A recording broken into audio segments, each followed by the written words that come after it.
азыркы кездеги мусулмандар, азыркы кездеги Мухаммад пайгамбардын үммөтү кайдагы эл алдына жарым жалаңат чыккан ырчыларды, спорт оюнчуларды жана адамдарга зомбулук, зордук көрсөткөн аракеттерди үлгү тутуп жашап калышты. Алар үлгү туткан адамдарына окшошуп, алар жашоодо эмнени гана кылбасын, баарын дуурап окшошууга аракет кылып жашап калышты.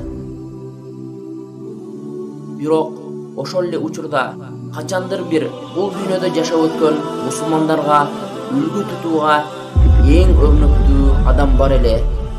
Ал Мухаммад ага Аллахтын саламы жана салаваттары болсун.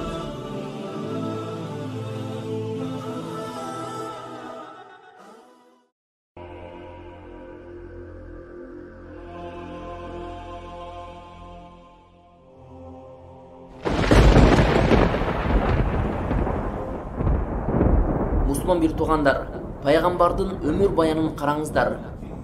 Пайгамбар эл жүрөктүүлүгү жана тайманбастыгы менен аз сандагы аскери менен канчалаган көп сандагы аскерлерди жеңишкен. Жолдо душмандардын санына карабай, артка кайткыс кайраттуулук кылып, чыныгы баатырлардан болгон. Ал эми үй бүлөсү жана достору менен кичипейил жана ырайымдуу сылык мамиледе болуп, эң сонун адеп ахлагын көрсөткөн. Атагы алыска кетип, падышалардын тактарын алып, мусулмандардын казынасы байлыкка толуп жатса да, бул дүйнөнүн кооздуктарына азгырылбай, өмүрүнүн аягына чейин Аллахтын ыраазылыгын гана каалап жашоодон өткөн. Адамзатка туура жолдун жана адилеттүүлүктүн жетиши үчүн өмүрүнүн аягына чейин күрөшүп келген. Мына ушул пайгамбарды гана ээрчип, үлгү тутууга татыктуу Мухаммад саллаллаху алейхи ва саллам.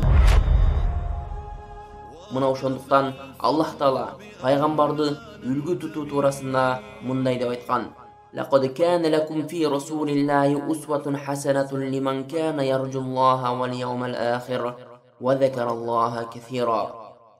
Силер үчүн Аллахтын элчисинде сонун өрнөктөр бар. Аллахтан жана акыреттен үмүткөр болгон, ошондой эле Аллахты көп эстеген адамдар үчүн.